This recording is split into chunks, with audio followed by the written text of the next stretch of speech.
Friends, എല്ലാവർക്കും നമസ്കാരം. ഇന്ന് ഞാൻ വന്നിരിക്കുന്നത് ഗോതമ്പ് പൊടി വെച്ചിട്ട് ആവിയിൽ വേവിച്ചെടുത്ത് നല്ലൊരു പഞ്ഞി പോലുള്ള ഒരു പലഹാരമായിട്ടാട്ടോ. നല്ല ടേസ്റ്റി ആയിട്ടുള്ള ഈ ഒരു പലഹാരം എങ്ങനെ ഉണ്ടാക്കാൻ നോക്കാം. അതിനുവേണ്ടി ഞാൻ ഇവിടെ എടുത്തിരിക്കുന്നത് 1 കപ്പ് അളവിലാണ് ഗോതമ്പ് പൊടി എടുത്തിരിക്കുന്നത്. പിന്നെ 1 ടീസ്പൂൺ അളവിൽ ബേക്കിംഗ് പൗഡറും അതേപോലെ തന്നെ 1/4 ടീസ്പൂൺ അളവിൽ ബേക്കിംഗ് സോഡയും കൂടി ഞാൻ എടുത്തിട്ടുണ്ട്. പിന്നെ ഒരു 2 കട്ട വെല്ലമാണ്, ഒരു 100 ഗ്രാം അളവിൽ എന്നൊക്കെ പറയാം. വെല്ലം ഒന്ന് ഉരുക്കിയെടുത്തതും കൂടിയിട്ടാണ് ഞാൻ ഇവിടെ എടുത്തിരിക്കുന്നത്. അപ്പോൾ നമുക്കിനി ഉണ്ടാക്കി തുടങ്ങാനായിട്ട് 1 കപ്പ് അളവിൽ ഞാൻ ഗോതമ്പ് പൊടി ഞാൻ ഒരു പാത്രത്തിലേക്ക് ഇട്ട് കൊടുത്തിട്ടുണ്ട്.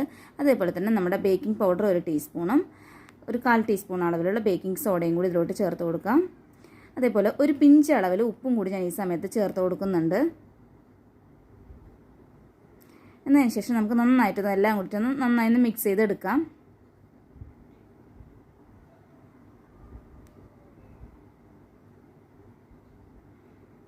ഞാനിവിടെ നന്നായിട്ടൊന്ന് മിക്സ് ചെയ്തെടുത്തിട്ടുണ്ട്.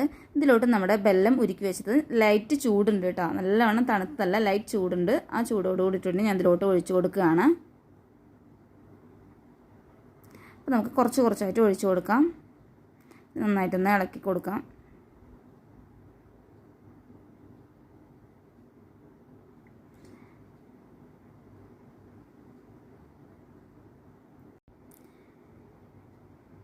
ഞാനിവിടെ നന്നായിട്ടൊന്ന് മിക്സ് ചെയ്തെടുത്തിട്ടുണ്ട്. അപ്പോൾ കുറച്ച് കട്ടിയായിട്ടാണ് ഇരിക്കുന്നത്. അപ്പോൾ ഞാൻ ഇതിലോട്ട് ഒരു 2 ടേബിൾ സ്പൂൺ അളവിൽ ലൈറ്റ് ചൂടുള്ള വെള്ളവും കൂടിയിട്ട് ഞാൻ ഇതിലോട്ട് ഒഴിച്ചു കൊടുക്കുന്നുണ്ട്.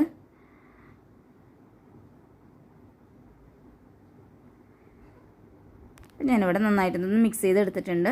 ഇതിലോട്ട് നമുക്ക് കുറച്ച് കടിക്കാനൊക്കെ ആയിട്ട് ഞാൻ കുറച്ച് ബദാമിൻ്റെ ഒന്ന് പൊടിച്ചെടുത്തതാണ്, അതും കൂടി ഞാൻ ഈ സമയത്ത് ചേർത്ത് കൊടുത്തതാണ്. അതൊന്നും ഇല്ലെങ്കിലും ഒറ്റ കുഴപ്പമില്ല, അല്ലാതെ തന്നെ നല്ല ടേസ്റ്റി ആയിട്ടുള്ള നമ്മുടെ ഒരു സ്നാക്കാണിത്. അപ്പോൾ ഞാനിത് ഉണ്ടാക്കാൻ പോകുന്നത് ഗ്ലാസ്സിലാണ് കേട്ടോ. 2-3 സ്റ്റീൽ ഗ്ലാസ്സാണ് ഞാൻ ഇവിടെ എടുത്തിരിക്കുന്നത്. അതിലേക്ക് ഞാൻ കുറച്ചൊന്ന് ഓയിലൊന്ന് തേച്ച് കൊടുക്കാൻ പോകണം കേട്ടോ. ഓയിലൊന്ന് നമുക്ക് ഗ്ലാസ്സിലൊന്ന് സ്പ്രെഡ് ചെയ്ത് കൊടുത്തിട്ടുണ്ട്.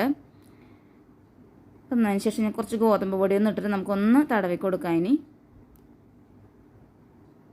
നമ്മൾ സ്ഥിരമായിട്ട് ചെയ്യുന്ന കേക്കിലൊക്കെ ചെയ്യുന്നില്ല, ആ ഒരു രീതിയാണ് കേട്ടത്, ഒട്ടിപ്പിടിക്കാതിരിക്കാൻ വേണ്ടിയിട്ട്. അപ്പം ഞാനിത് കുറച്ച് ഗോതമ്പ് പൊടിയും കൂടി ഇട്ട് കൊടുക്കുന്നുണ്ട്.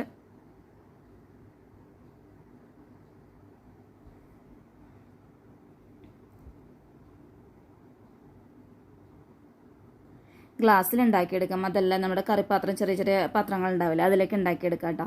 അപ്പോൾ നമുക്ക് കുട്ടികൾക്കാണെങ്കിലും കാണാനൊക്കെ ഭയങ്കര ഇഷ്ടമാവും അങ്ങനെയൊക്കെ ഉണ്ടാക്കി കൊടുത്തതെന്ന് വെച്ചാൽ.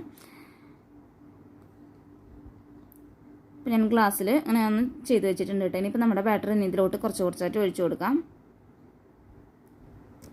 നിറച്ച് ഒഴിക്കാൻ പറ്റില്ല, ഒരു 1/2 ഭാഗം മാത്രം ഒഴിച്ചു കൊടുത്താൽ മതി കേട്ടോ. ഇത് പൊങ്ങി വരുന്നുണ്ടല്ലോ, അപ്പോൾ അതുകൊണ്ട് തന്നെ നമ്മൾ 1/2 ഭാഗം ഒഴിച്ചാൽ മതി. ഈ ഒരു അളവാണ് കേട്ടോ ഇതിൻ്റെ പാകം.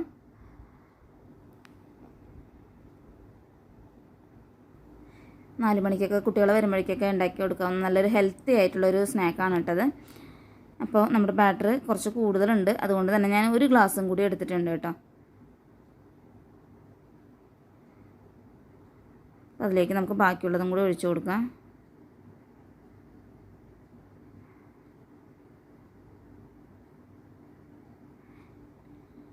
അപ്പോൾ ഞാനിവിടെ എല്ലാം തന്നെ ഒഴിച്ചെടുത്തിട്ടുണ്ട് കേട്ടോ. അപ്പോൾ ഇതിന് മുകളിലോട്ട് കുറച്ചുകൂടി ഞാൻ ബദാമിൻ്റെ ഇട്ട് കൊടുക്കുകയാണ്. അപ്പോൾ നിങ്ങൾക്ക് വേറെ എന്താ നട്ട്സിൻ്റെ എന്തെങ്കിലും ഉണ്ടോ, കാഷ്യൂനട്ട് എന്തെങ്കിലും ഉണ്ടെങ്കിൽ അത് ഇട്ട് കൊടുക്കാവുന്നേ ഉള്ളൂ. ഇല്ലെങ്കിലും ഒറ്റ കുഴപ്പമില്ല. അപ്പോൾ ഇത്രയേ ഉള്ളൂ. നമുക്കിനി ഇതിനെ ആവി വെക്കാനാണ് കേട്ടോ ഞാൻ പോകുന്നത്. വളരെ സിമ്പിളായിട്ട് ഉണ്ടാക്കിയെടുക്കാം. നല്ല ഹെൽത്തി ആയിട്ടുള്ളൊരു സ്നാക്കാണിത്. അപ്പോൾ ഞാൻ ഇഡ്ഡലി പാത്രത്തിൽ വെള്ളം നല്ലവണ്ണം ഇവിടെ തിളച്ച് കിടക്കുന്നുണ്ട്. ഇനിയിപ്പോൾ നമുക്കിനിത് അതിലോട്ട് വെച്ച് കൊടുക്കാം. അപ്പോൾ നമ്മുടെ ഈ സ്നാക്ക് ഒന്ന് അടച്ചിട്ടൊന്ന് വയ്ക്കാം. ഒരു 15 മിനിറ്റ് സമയമൊക്കെ നമുക്ക് വേവിക്കാനായിട്ട് വയ്ക്കാം കേട്ടോ. അപ്പം ഞാനിത് ഇടയ്ക്കൊന്ന് തുറന്ന് നോക്കിയിട്ടുണ്ടായിരുന്നു. അപ്പോൾ ആയിട്ടുണ്ടായിരുന്നില്ല. അപ്പോൾ ആവറേജ് ഒരു 10-15 മിനിറ്റ് സമയമായിട്ടുണ്ട്.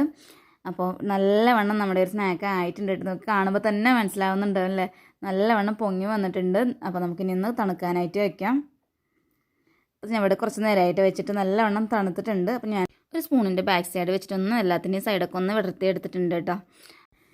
അപ്പോൾ അതാ നമ്മുടെ ഗോതമ്പ് പൊടി വെച്ചിട്ടുള്ള നമ്മുടെ പഞ്ഞിക്കെട്ട് പോലുള്ള ഈ ഒരു പലഹാരം ഉണ്ടാക്കാൻ ഇത്രയേ വേണ്ടുള്ളൂ കേട്ടോ. വളരെ സിമ്പിളാണ്. അപ്പോൾ എല്ലാവരും തന്നെ ട്രൈ ചെയ്ത് നോക്കുക. അപ്പോൾ അതിന് ശേഷം നിങ്ങളുടെ അഭിപ്രായങ്ങൾ കമൻറ്റ് ബോക്സിൽ ഇടുക. അപ്പോൾ നിങ്ങൾക്ക് ഈ വീഡിയോ ഇഷ്ടപ്പെട്ടിട്ടുണ്ടെങ്കിൽ ഒന്ന് ലൈക്ക് ചെയ്യുക, അതേപോലെ തന്നെ ഒന്ന് ഷെയർ ചെയ്യാനും പിന്നെ സബ്സ്ക്രൈബ് ചെയ്യാത്തവരാണെങ്കിൽ ഒന്ന് സബ്സ്ക്രൈബും കൂടെ ചെയ്ത് സപ്പോർട്ട് ചെയ്യുക കേട്ടോ. എങ്കിലപ്പോൾ അടുത്ത നല്ലൊരു വീഡിയോയിലൂടെ നമുക്ക് വീണ്ടും കാണാം.